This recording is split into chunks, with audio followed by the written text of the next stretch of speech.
Hello there, and welcome to another episode of, well, no, this isn't really another episode of Star Trek Online, Klingon Defense Force, or the regular Star Trek Online, because this is my level 60 Farasan character.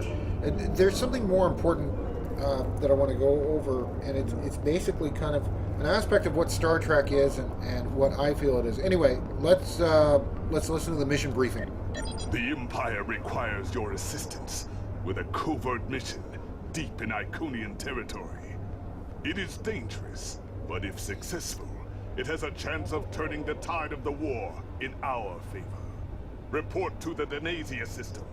There you will meet a man named Ramir. He wants to explain the details of the operation to you personally.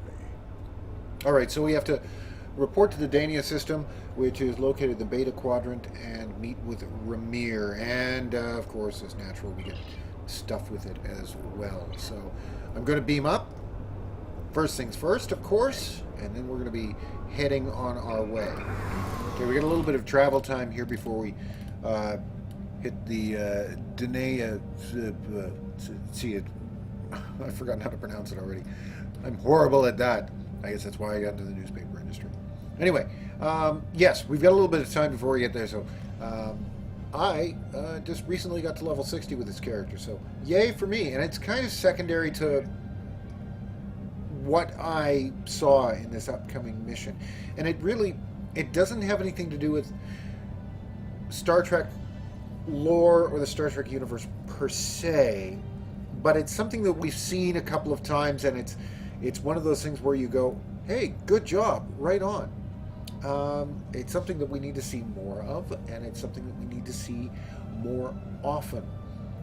And it's very important, because one thing that Star Trek has always done, it has been a mirror on the world. The original series talked a lot about social justice issues. Having Uhura on the bridge as a communications officer was a big, bold step in the 1960s. This is a black woman, and as everyone knows, it was Nichelle Nichols was actually approached by Martin Luther King Jr. to continue the role, when she said there was a possibility that she was going to step out of the role for a little bit. So anyway, that continued on again more so throughout the different series of Star Trek, and even into the original movies, like the ones with the original series cast and the Next Generation cast. There was aspects of social justice that was examined in each one of those. So it was really kind of neat to see. Anyway, as for this mission, I probably won't complete the mission for everybody, because completing the mission isn't the important thing. There's something in the mission, though, that I think is very important that people have to see.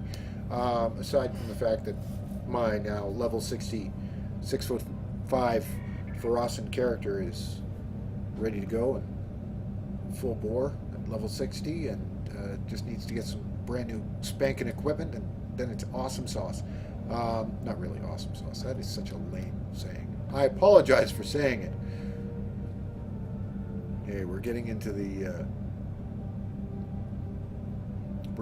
system now, so we may as well start cruising over there. Okay, we're going to start the mission now.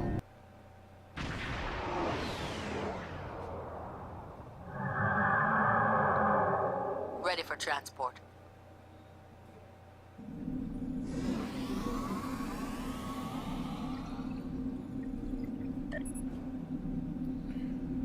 All right, transport confirmed, sir. The Black Citadel will stand by until you're ready to return.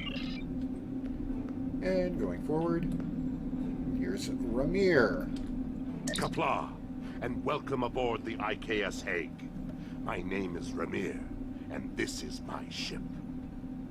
You asked for me personally. You are a hero of the Empire, and Klingon intelligence is well aware of your abilities.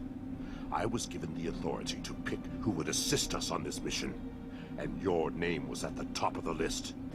But you don't have much of a reputation. If you do not know about my team or our missions, then I have been successful.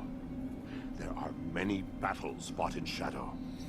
Now, if you don't have any further questions, follow me to the briefing room. I will give you more details about our mission there. All right, lead the way. Here we go. He's going to walk. I'm going to jog.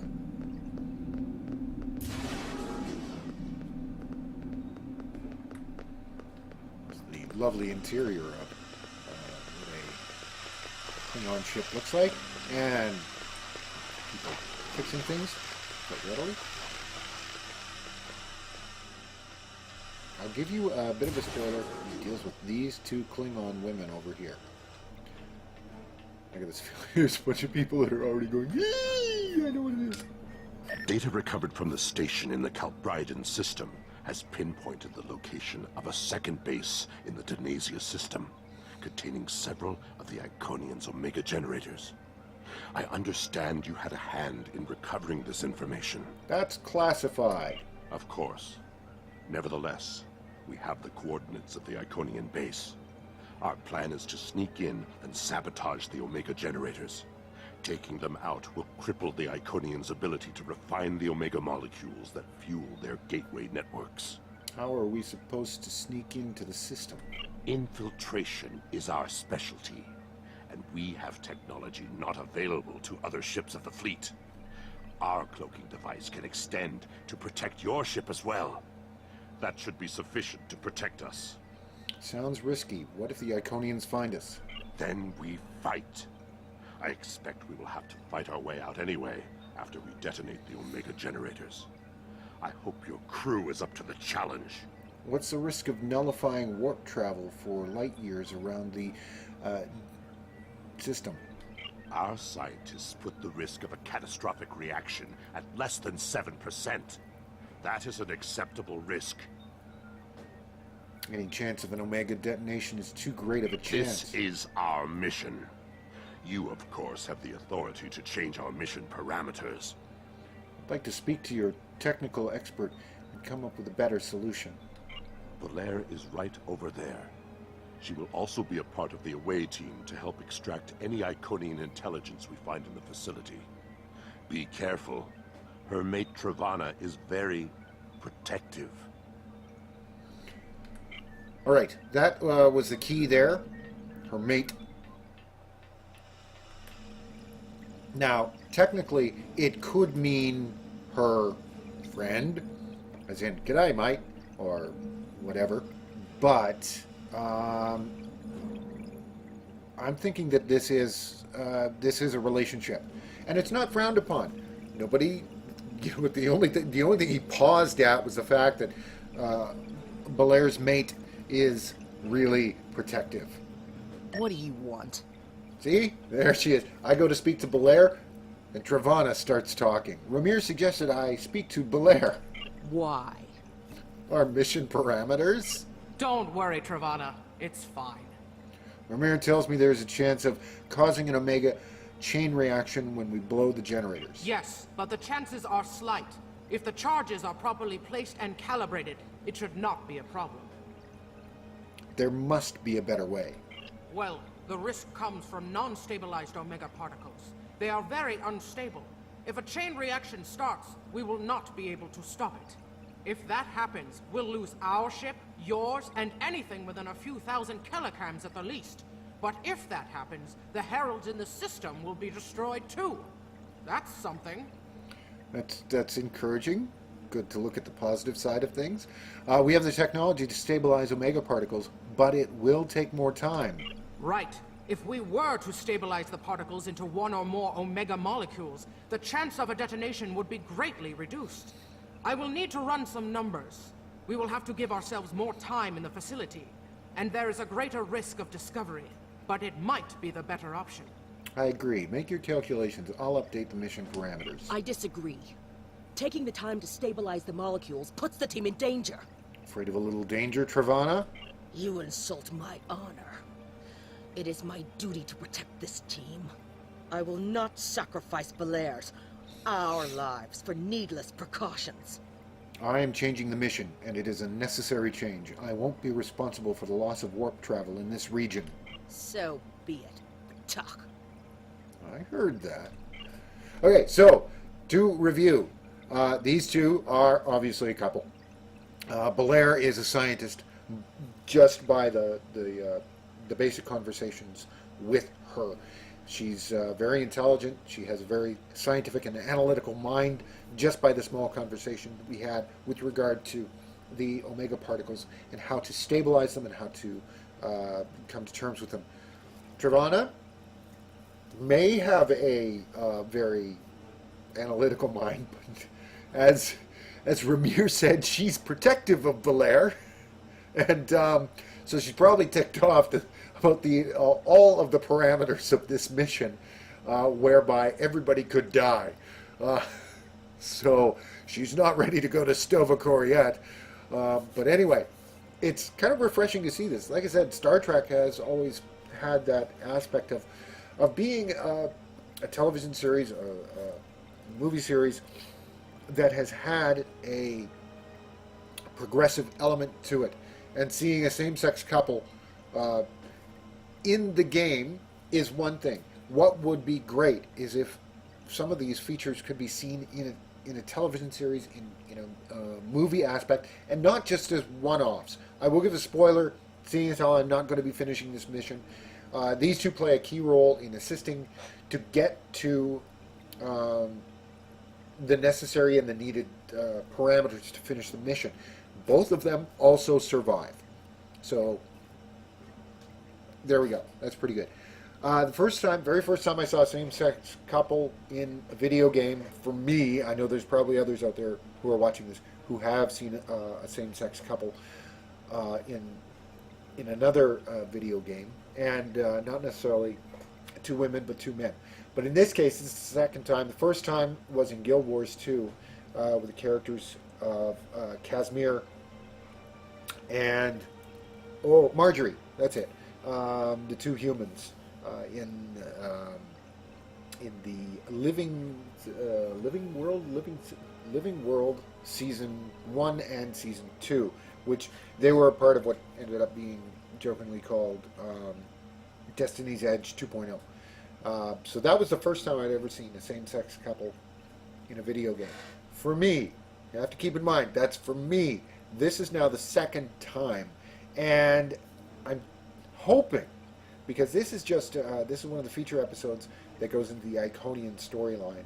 And I'm hoping that these two end up continue to play a larger role in this entire storyline. Because it's kind of cool.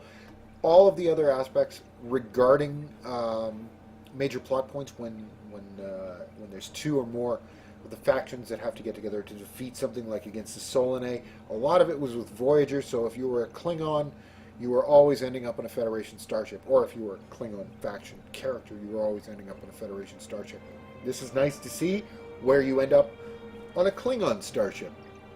And that'll happen probably if you are a Federation officer, or if you are a Klingon Defense Force officer, or as they are called, Dahar Master, which actually is well, it's something completely different. But anyway, as I said, I'm looking forward to seeing if these two appear in other missions that they've gotten to go.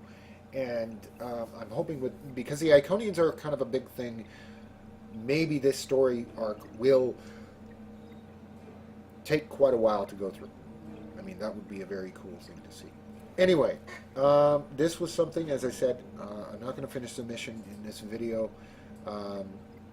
I might do it in one of my actual characters in Star Trek Online, either on the Klingon Defense Force side or on the Federation side. But I thought it would be kind of cool to showcase just this aspect. And it's another aspect where Star Trek is progressive. The people who are in charge of creating the game for the intellectual property is Cryptic Studios, and they are actually doing not a bad job with regard to the story arcs and the storylines and everything like that. Yeah, there's some other things which, they could probably do better on, but I mean, overall, half of one, 6 of one, half a dozen of another.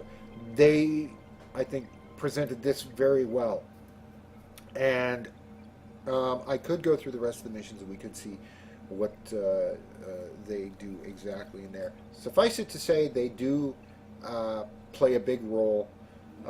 Belair here ends up assisting a great deal in some engineering and some science aspects as well. And Travana kicks some major butt. So, I mean, they both kick some major butt, but Belair is obviously the analytical minded, and she's of the pair, she's the one that basically approaches things in kind of a logical fashion. Travana, maybe, I don't know. Didn't see much of a conversation with her after the entire thing. Maybe we will in other episodes. If that happens, I might do a straight-up Iconian one. I might choose either my Pharassan side character or my Federation side character to do that with. The level 60 ones, obviously. But anyway, that just wanted to show that to you. If anybody wants, I'll pop my Federation playlist in for the Let's Plays for Star Trek Online. I'll pop in the Klingon Defense Force Let's Play list down below as well. And I will also give links to my Tumblr, my WordPress, and my Twitter, so you can follow those if you want to. I do talk a lot in pretty much my WordPress, my Tumblr, and my Twitter, a lot about Star Trek as it is, but there's a lot of other things that I talk about too, such as the importance of showcasing individuals like these with same-sex couples in a franchise along these lines. Maybe one day we can actually have a television series of Star Trek where they actually is a same-sex couple. Maybe not the captain of the ship. Maybe there's an important pair that are important to the continuing story of the starship. But anyway, again, thank you very much for joining me for this. And hey, I look forward to you joining me in one of my other Let's Play playlists. And if anything else like this pops up in the aspect of Star Trek Online, what I'll do is I'll create a video, I'll pop it online, and we'll go from there. So, once again, thank you very much, and look forward to seeing you again.